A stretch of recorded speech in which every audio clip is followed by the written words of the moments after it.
Hey, Mac. Welcome to Cleveland. Could you kind of describe to us your self-identity as a football player? Who are you as a football player? First off, I feel like I'm a great leader, a great role model. I have the ability to play sideline to sideline. Have the ability to cover running backs, cover tight ends, and just to be, that sitting the call on the field. I feel like my play style kind of affect how everybody else plays. And, I'm going to try my best to bring that, winning attitude to the Cleveland. Mac, were you expecting to go a little higher in this draft, and what have the last kind of 3 days been like for you? The last 3 days been kind of rough. Myself, I was expecting, to go hopefully late first or second, latest the third. I didn't know I was gonna slip all the way to the fifth round, but I'm blessed to be able to be in this opportunity. So I'm not complaining, and these opportunities don't come often. So I'm just ready to get to work and just ready to get with the guys on the team and just find that veteran who I'm going follow in their footsteps to try to soak up the game as much as I can. Are you going to use that fall as motivation? Of course, that chip, that chip will always be on my shoulder, and I'm always think about it. Could you kind of describe what you get out of being a player at a big-time program like Alabama? Both in terms of maybe you got to wait a little bit because you didn't start until your last year full-time, and then what you get out of it when you're playing with that caliber of team. Of course, coming in my freshman year, I knew I was gonna have some guys in front of me. So, that's to show you that, my will to just compete and try to get me a spot on the team. And I knew Sean Dion was there, Reuben Foster, Sean Evans, Keith Holcomb. I knew all those guys were in front of me, but that wasn't gonna stop me from coming to Alabama and try to take the easy route to another school where I know, I could possibly start my freshman year. So I learned as much as I can from those guys, and I feel like they helped me develop my game to a different level. And my junior year, I got a chance to start, and I just feel like it was natural, because I sat behind all those veteran guys who knew the game, and I was able to learn a lot. So when it was my time to do it, it was second nature to me. Did you play mostly inside in your years as starter at Bama? Yes, sir. Think that's where you're best suited for in the NFL is middle in the 4-3 that the Browns play? Yes, sir.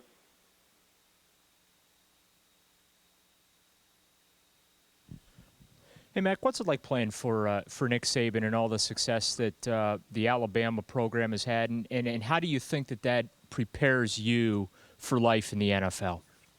I was good playing for Coach Saban. Obviously, he's a great coach, one of the greatest coaches in college football, and I was able to learn a lot from him, and just to be able to be surrounded by a lot of great guys across the country to play at the University of Alabama.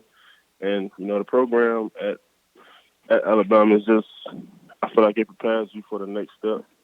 And, yes, sir, I feel like it prepares you for the next step, and it always, had me prepared. So I just feel like we worked extremely hard there, and I'm well prepared for the next level. But I just got to, have that mindset and get ready to go in and work even harder. Hey, Mac, what were the circumstances of you deciding to come out early? Was it a difficult choice, having just started 1 year there?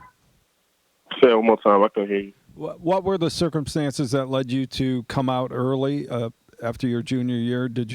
Was it a difficult choice not to finish off there?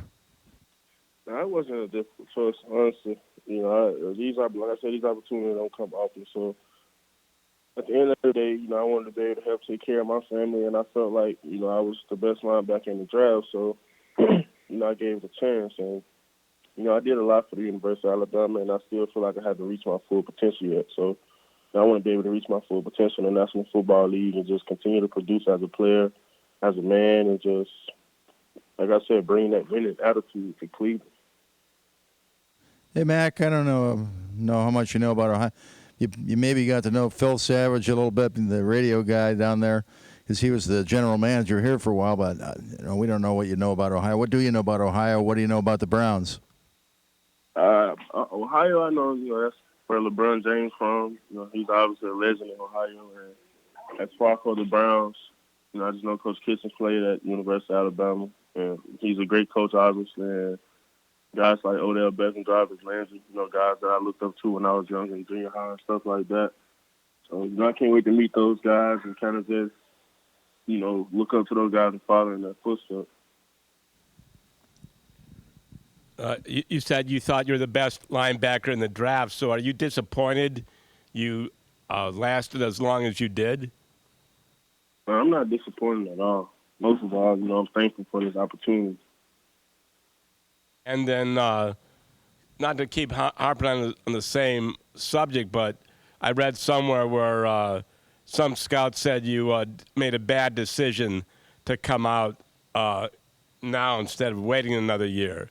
So do you feel you have to prove people wrong or what? Not necessarily feel like I have to prove people wrong, but I just want to show people that, in this draft, I was the best linebacker. There are 31 teams that, slipped up on me, and, somebody will have to feel a lot of pain that I had, built up these past few days. Hey, Mack, when you said you're a sideline-to-sideline guy, I know some of the scouting reports talk about how fluid your motion is. Do you think that's what you do best, is run out there? I feel like my game is, I feel like I can stop the run, I can rush the pass, I can cover. I feel like I can do it all. Whatever the Browns need me to do, whatever Coach Kitchens need me to do, I'll get the job done.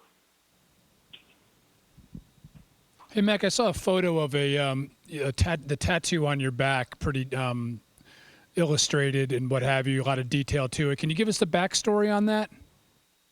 Yeah, it's a portrait of my two friends that I grew up with, two close friends. One of them actually my cousin, and the other one was my friend. One of them was shot through his house. He was in the bed. He got shot in his sleep, and the other one died in a car accident. So they were real close to me, and they impacted my life in a big way. We grew up together, played sports together, and I feel like, I just had to, show my tribute to them, and I had wanted to get that tattooed on me because I always want them to be with me. How long ago was that you lost them? It's been, it's 20. Rod Scott died in 2016, my senior year in high school, and my cousin died 2 years ago. I saw in part of your combine interview that how you want to do something for your mother, after you got in the NFL. How important has she been, and did she kind of help carry you while you waited for her to be drafted? Yeah, she plays a big role in my life. Like, she was always around when we was younger. She always took care of all of her kids, which was 5 of us, and she's a strong woman, and I feel like she deserves to be taken care of, and I just want to be able to help her because she did a lot for us, and I just want to take care of my mom really. And these past few days, it really hasn't been that stressful because we kind of try to take our mind off it and just kind of try to enjoy each other, enjoy my family. So it really wasn't that stressful, but in my mind, I'm thinking about it. Walking back, pacing and stuff like this, just waiting on the call, but.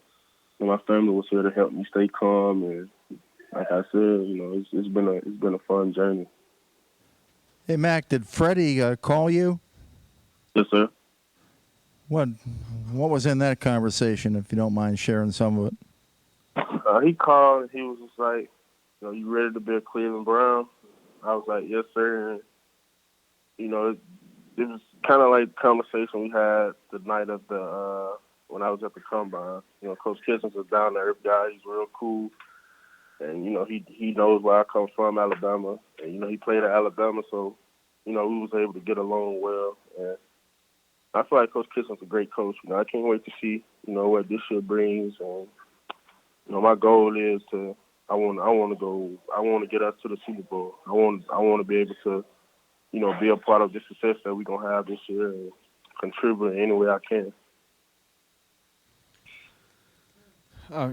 Your backstory says that you had troubles, kind of staying on the right track when you were younger, and that you got your life, in order. What led to that change for you?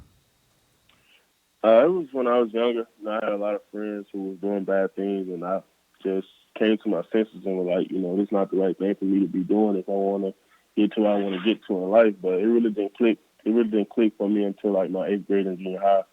And I got kicked out of junior high school and had to go to an alternative school. And I was just over there every day thinking like I was supposed to be over here, and it just clicked for me. I was in the 9th grade. And that's when I met son Dion Hamilton. He played at Carver, and I told my mom I wanted to transfer over there. And I feel like ever since I transferred over there, like the sky was the limit for me. Like, he helped me out tremendously, helped me stay on track, and he was just somebody I can look up to. When you talk about bringing a winning mentality to the Browns, you said it a few times. What goes into that? Is that a mindset of toughness, is resilience? What's your definition of that? How do you view what you're going to bring? It's definitely a mindset of toughness. It's just, a winning attitude. Like, I've been winning all my life. I went to Alabama to win and compete with the best players in the country. I'm going to the National Football League where everybody is as good as me or even better. So I know I have to go in and compete and work hard. And, I just want to bring that winning attitude and that leadership to the Cleveland Browns. With me being a rookie, that don't stop anything because I'm still going to try my best to be a leader. I'm still going to try my best to work my way into a starting role on special teams or wherever else on the field. Like I said, whatever Coach Kitchens need me to do, I'll do it.